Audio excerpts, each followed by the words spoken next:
जय जगन्नाथ बंधु बायफ्लोक fish farming Dhenkanal आपण को स्वागत करुछि। आज आमे माछर किछि गुरुत्वपूर्ण विषय रे आलोचना करिबा। बायफ्लोक रो बहुत किछि गुरुत्वपूर्ण पार्ट अछि। सेही पार्ट मध्यरु मु आज आपण मानकु गोटिए पार्ट शेयर करिबी। सही पार्ट अन्य पार्ट गुड़िक मध्य आपनकु डेट वाइज आगामी वीडियो रे मु निश्चिंत भाव रे आपनकु शेयर करिबी।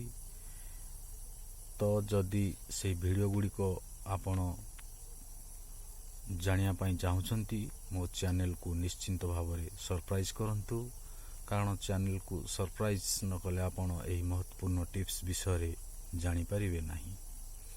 चलंतु सही महत्वपूर्ण विषय मध्यरु गोटिए आलोचना करिबा।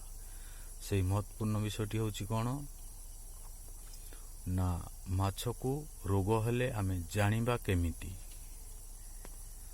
एक नंबर, माछ को रोग हेले माछ पानी ऊपर भासीबे। सेकेंड, माछ देहरे किछि दाग जना पड़िबो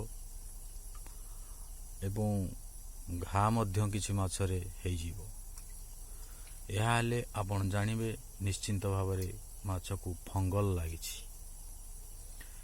फीड तृतीय रे फीड मध्य कम करिवे। आपण कर माछ फीड बहुत कम कर देबे, फीड जमा उठाइबे नाही। एहा हेले आमे जानि परिबा जे हमर माछरे रोग होइछि किंबा माछ मानकर देह किछि खराब अछि किंबा पानी रो पैरामीटर ठीक नाही। एहार प्रतिकार पई कोन करा जिवो ताहार एक सहज उपाय मु आगामी वीडियो रे आपन को निश्चिंत भाव रे शेयर करिबी। रहुछि। जय जगन्नाथ।